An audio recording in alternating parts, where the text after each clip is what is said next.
This is the story of a man named Stanley. Stanley worked for a company in a big building where he was employee number 427. Employee number 427's job was simple. He sat at his desk in room 427 and he pushed buttons on a keyboard.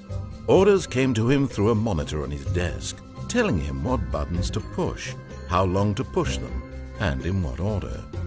This is what employee 427 did every day of every month of every year.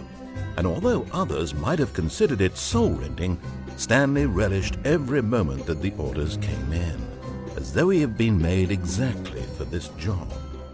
And Stanley was happy. And then one day, something very peculiar happened. Something that would forever change Stanley. Something he would never quite forget. He had been at his desk for nearly an hour when he realized that not one single order had arrived on the monitor for him to follow. No one had showed up to give him instructions, call a meeting, or even say hi. Never in all his years at the company had this happened, this complete isolation. Something was very clearly wrong. Shocked, frozen solid, Stanley found himself unable to move for the longest time. But as he came to his wits and regained his senses, he got up from his desk and stepped out of his office.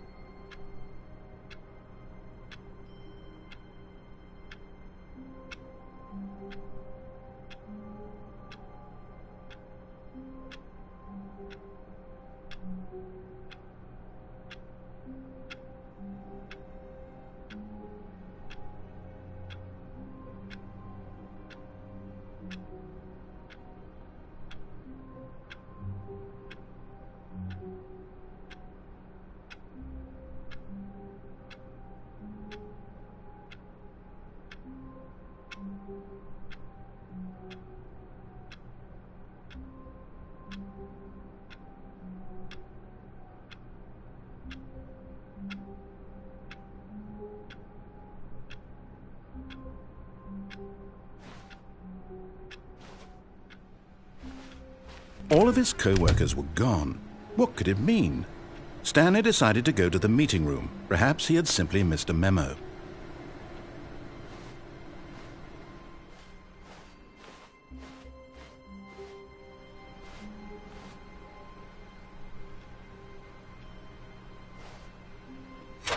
Now this, Stanley thought to himself, this is a bucket.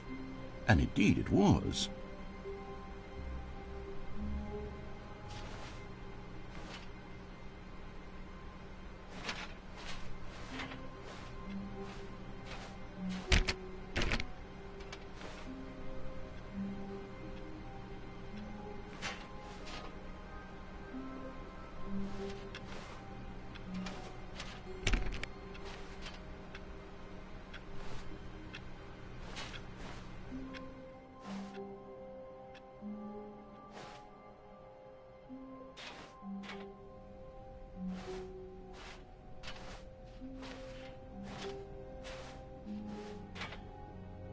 Stanley clutched the bucket tightly to his chest and entered the door on his left.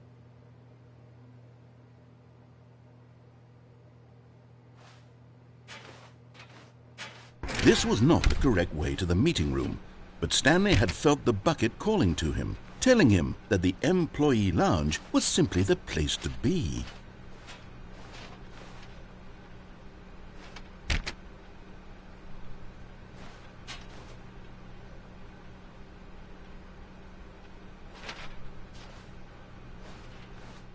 And here it was. Had the bucket turned out to be correct? Was this better than the meeting room? Yes, Stanley thought to himself. Yes, perhaps it truly was. How insightful. No, never mind. The bucket was wrong. Stanley took the door on his left to go back to the meeting room.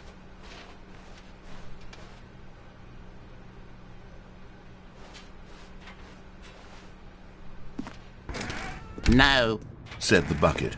Don't go to the meeting room. Go somewhere else. The cargo lift, yes. Go there. Go to the cargo lift.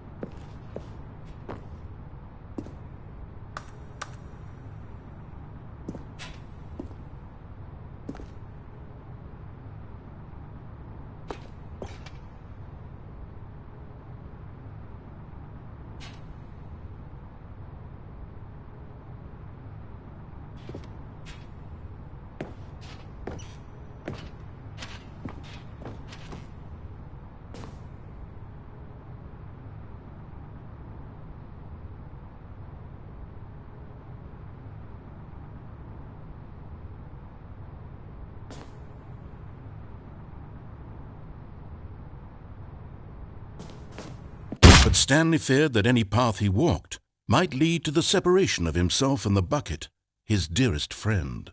So he threw himself to his death, that they might die in one another's arms. How deeply touching.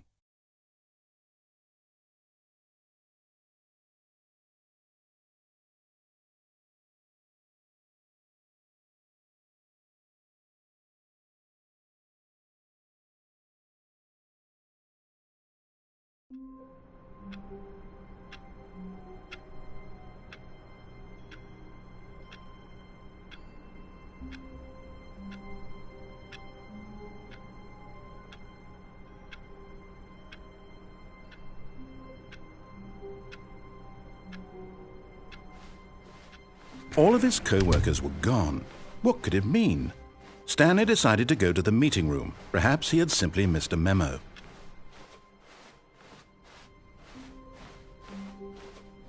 When Stanley came to a set of 2 open doors, he entered the door on his left.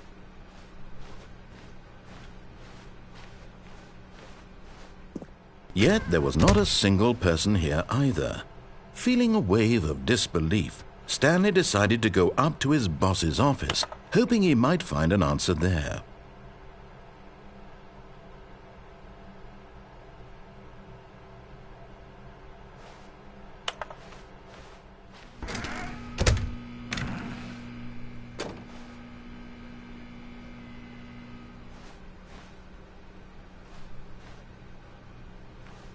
Coming to a staircase, Stanley walked upstairs to his boss's office.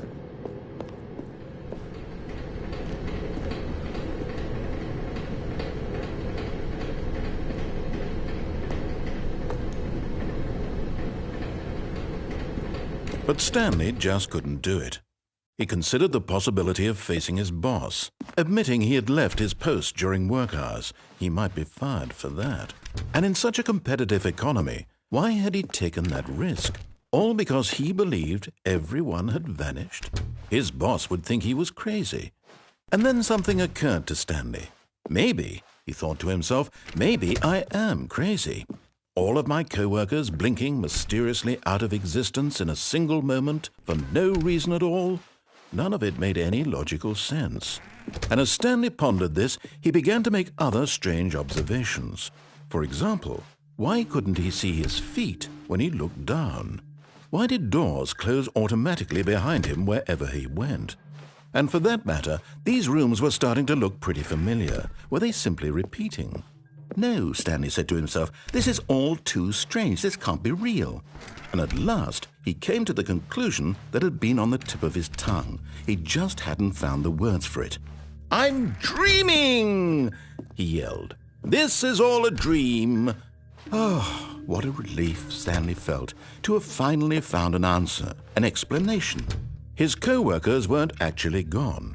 He wasn't going to lose his job. He wasn't crazy after all. And he thought to himself, I suppose I'll wake up soon. I'll have to go back to my boring real-life job pushing buttons. I may as well enjoy this while I'm still lucid. So he imagined himself flying and began to gently float above the ground. Then he imagined himself soaring through space on a magical starfield, and it too appeared. It was so much fun, and Stanley marveled that he had still not woken up. How was he remaining so lucid? And then perhaps the strangest question of them all entered Stanley's head. One he was amazed he hadn't asked himself sooner. Why is there a voice in my head dictating everything that I'm doing and thinking? Now the voice was describing itself, being considered by Stanley, who found it particularly strange. I'm dreaming about a voice describing me, thinking about how it's describing my thoughts, he thought. And while he thought it all very odd and wondered if this voice spoke to all people in their dreams, the truth was that, of course, this was not a dream. How could it be? Was Stanley simply deceiving himself, believing that if he's asleep, he doesn't have to take responsibility for himself? Stanley is as awake right now as he's ever been in his life. Now, hearing the voice speak these words was quite a shock to Stanley. After all, he knew for certain, beyond a doubt, that this was in fact a dream. Did the voice not see him float and make the magical stars just a moment ago? How else would the voice explain all that? This voice was a part of himself too. Surely, if he could just... He would prove it. He would prove that he was in control, that this was a dream. So he closed his eyes gently, and he invited himself to wake up. He felt the cool weight of the blanket on his skin, the press of the mattress on his back, the fresh air of a world outside this one. Let me wake up, he thought to himself. I'm through with this dream. I wish it to be over. Let me go back to my job. Let me continue pushing the buttons. Please, it's all I want. I want my apartment, and my wife, and my job. All I want is my life exactly the way it's always been. My life is normal. I am normal. Everything will be fine. I am okay.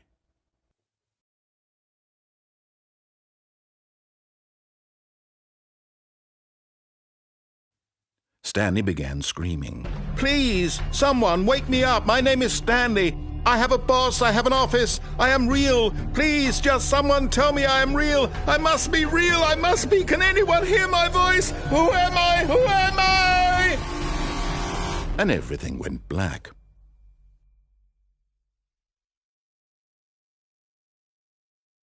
This is the story of a woman named Mariella. Mariella woke up on a day like any other. She arose, got dressed, gathered her belongings, and walked to her place of work. But on this particular day, her walk was interrupted by the body of a man who had stumbled through town talking and screaming to himself, and then collapsed dead on the sidewalk. And although she would soon turn to go call for an ambulance, for just a few brief moments she considered the strange man. He was obviously crazy. This much she knew. Everyone knows what crazy people look like. And in that moment, she thought to herself how lucky she was to be normal. I am sane. I am in control of my mind. I know what is real and what isn't. It was comforting to think this, and in a certain way, seeing this man made her feel better. But then she remembered the meeting she had scheduled for that day, the very important people whose impressions of her would affect her career, and by extension, the rest of her life. She had no time for this, so it was only a moment that she stood there, staring down at the body. And then she turned and ran.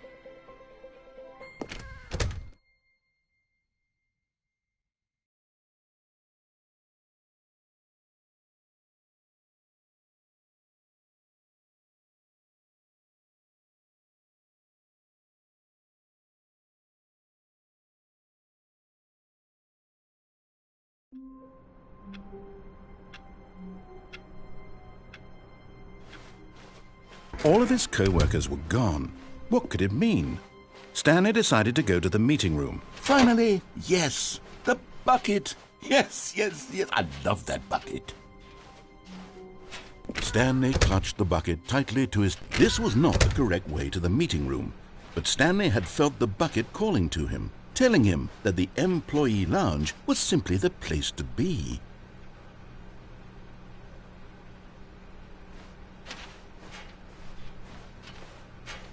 And here it was. Had the bucket turned out to be correct? No, never mind. The bucket was wrong. Stanley took the door on his left to go back to the meeting room. And so the two of them detoured through the maintenance section and walked straight ahead to the opposite door.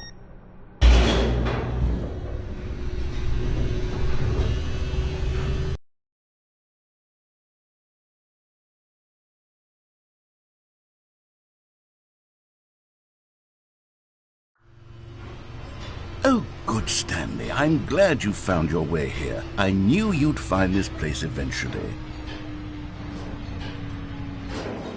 You see, your friends and I are concerned for you, Stanley. We've come together here because we care about you very much. It's this bucket you're carrying around everywhere.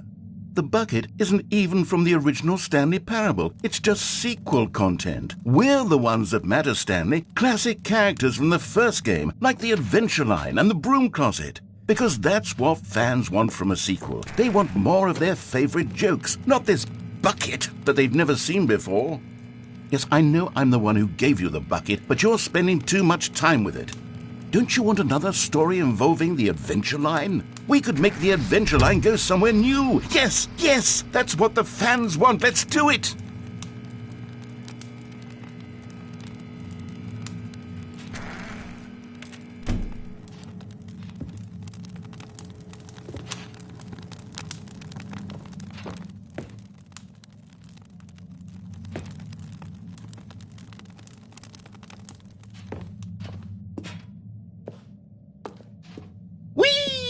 Look at that wacky line. Who knows where it'll go off to next? Oh, and it played some silly music as well.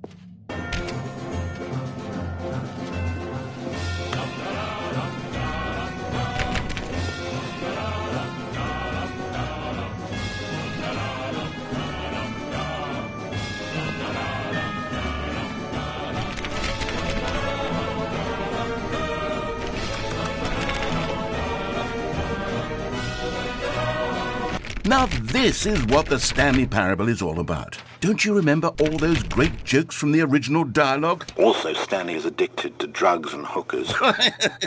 Yes, it's as classic now as it was back then. Let's do it for the fans, Stanley. Let's give them more content exactly like this. But if we want to do that, you're going to have to give something up.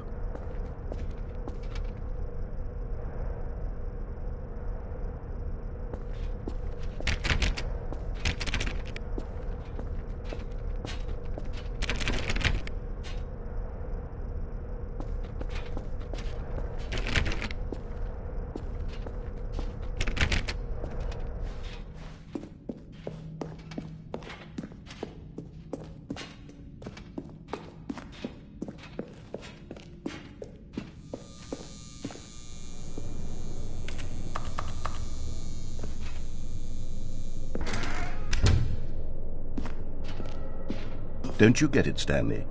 We need to get rid of the bucket. That's why I'm very proud to introduce a brand new character. This is the Bucket Destroyer.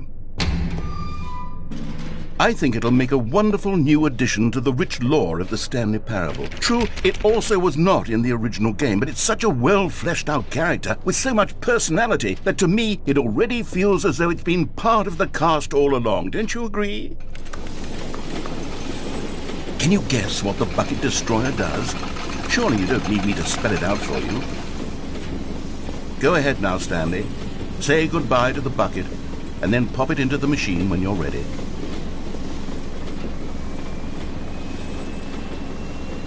Now listen to me. It's crucial that you give it the bucket. I don't know what the Bucket Destroyer will do if it can't destroy your bucket. Destroying buckets is all it knows. That is its singular personality trait. Sure, I can hear you saying, how does a character with only one personality trait deserve to join the pantheon of beloved Stanley Parable characters? Well, you see, if you were to really explore the Bucket Destroyer, you would see that its desire to crush buckets is so densely loaded with complexity and nuance that it's really like 10 personality traits. What other object in this game can you even say that about? The broom closet? Certainly not. I wonder what sort of Bucket Destroyer merchandise the fans will be clamoring for after this. Okay, the Bucket Destroyer is getting very upset now. You'll have to hurry and feed it. We can't get back to the classic Stanley Parable characters like the Adventure Line or the Bucket Destroyer until you crush that damn bucket. Quickly now, the fans are waiting. Do it, the fans, Stanley. Give the fans what they want. Hurry and...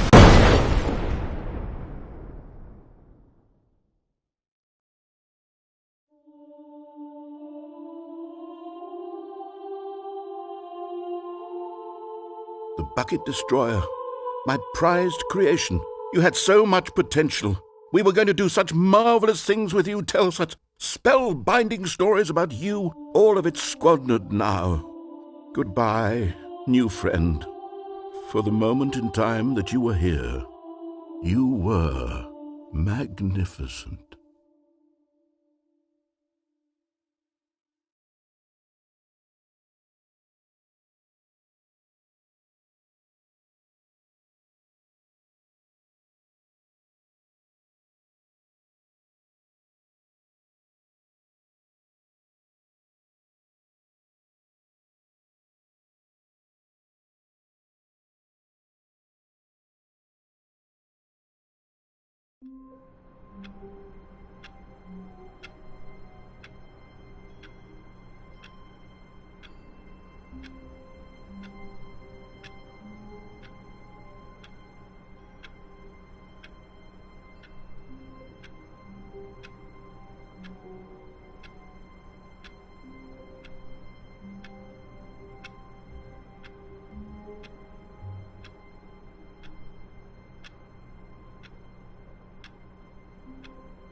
All of his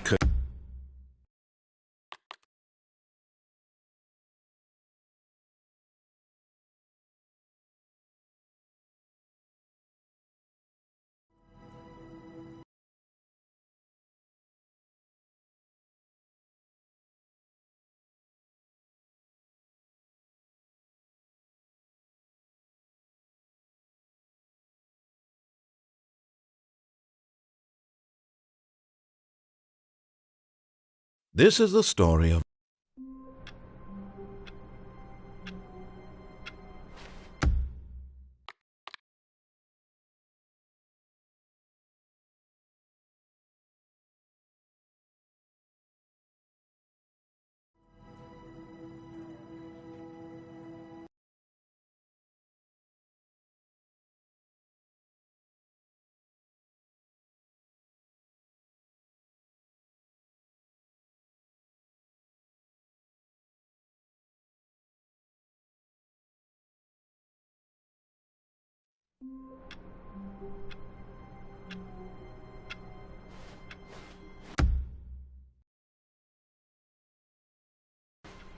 all of his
This is the story of a man named Stanley.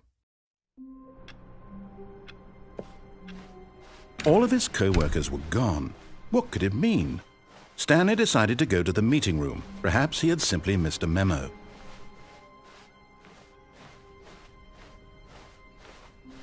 When Stanley came to a set of 2 open doors, he entered the door on his left.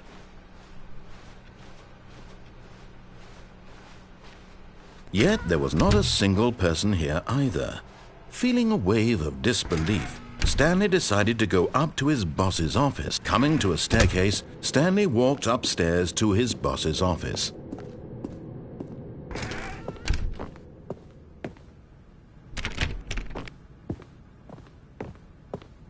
Stepping into his manager's office, Stanley was once again stunned to discover not an indication of any human life. Shocked, unraveled, Stanley wondered in disbelief who orchestrated this. What dark secret was being held from him? What he could not have known was that the keypad behind the boss's desk guarded the terrible truth that his boss had been keeping from him. And so the boss had assigned it an extra secret PIN number, 2845. But of course, Stanley couldn't possibly have known this.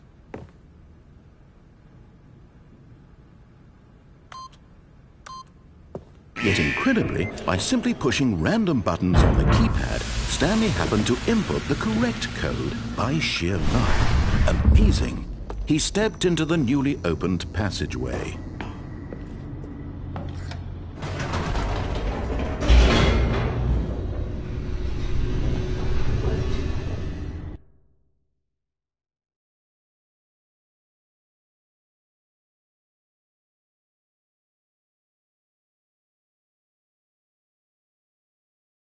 Descending deeper into the building, Stanley realized he felt a bit peculiar. It was a stirring of emotion in his chest, as though he felt more free to think for himself, to question the nature of his job.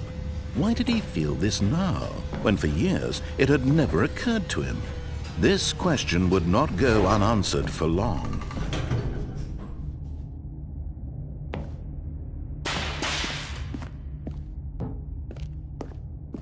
Stanley walked straight ahead through the large door that read Mind Control Facility.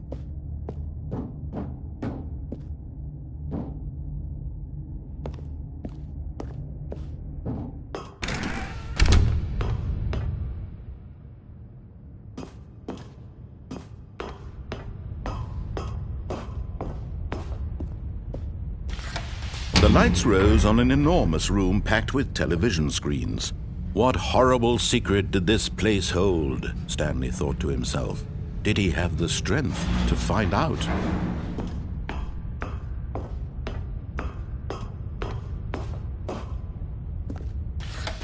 Now the monitors jumped to life, their true nature revealed. Each bore the number of an employee in the building, Stanley's co-workers. The lives of so many individuals reduced to images on a screen, and Stanley, one of them, eternally monitored in this place where freedom meant nothing.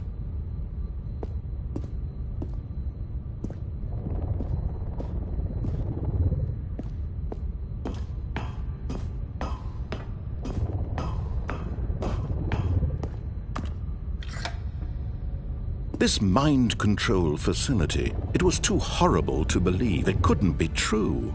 Had Stanley really been under someone's control all this time?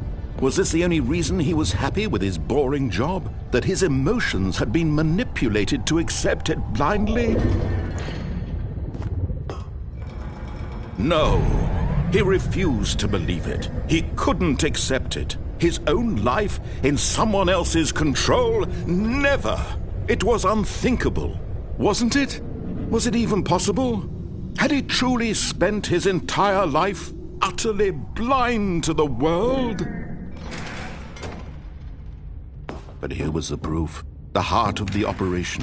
Controls labeled with emotions, happy or sad or content, walking, eating, working, all of it monitored and commanded from this very place. And as the cold reality of his past began to sink in, Stanley decided that this machinery would never again exert its terrible power over another human life. for he would dismantle the controls once and for all.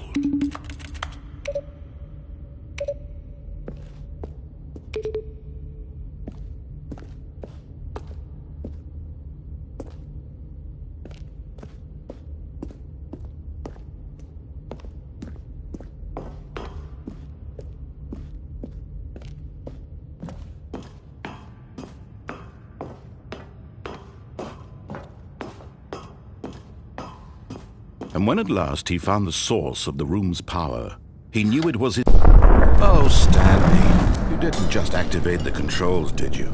After they kept you enslaved all these years, you go and you try to take control of the machine for yourself. Is that what you wanted?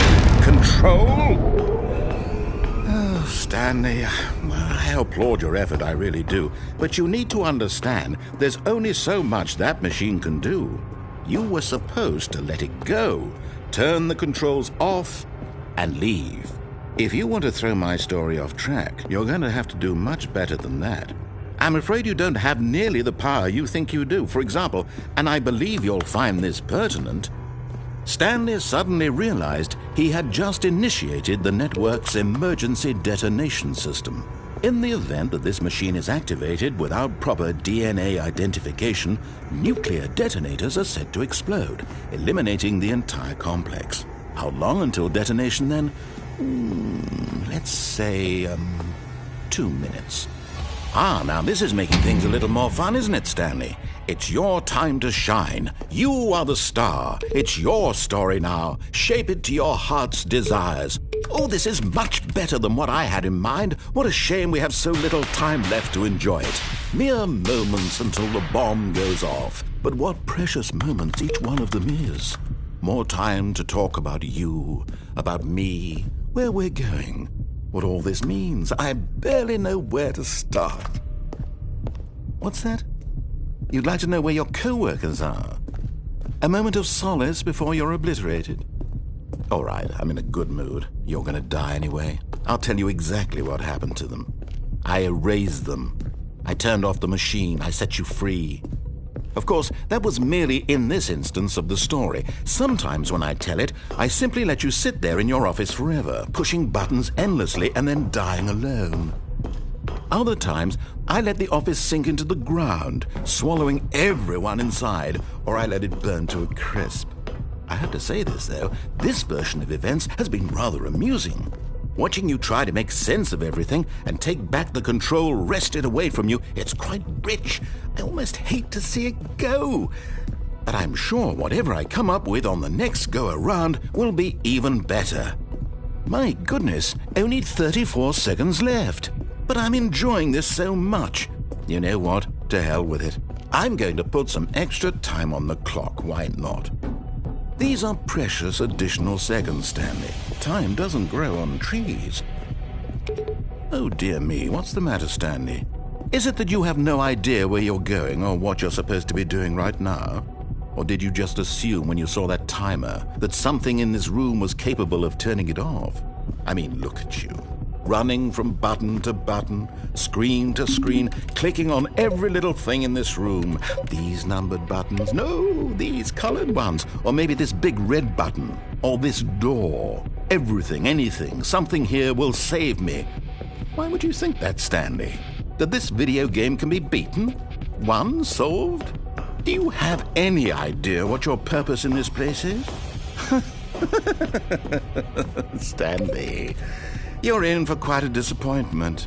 But here's a spoiler for you. That timer isn't a catalyst to keep the action moving along. It's just seconds ticking away to your death.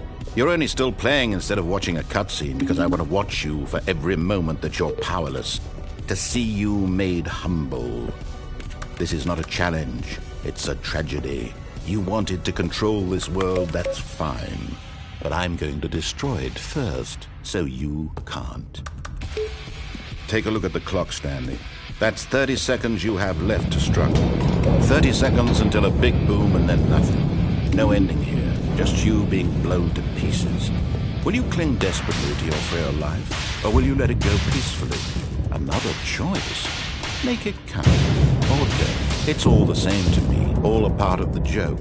And believe me, I will be laughing at every second of your inevitable life from the moment we fade in until the moment I say happily ever after.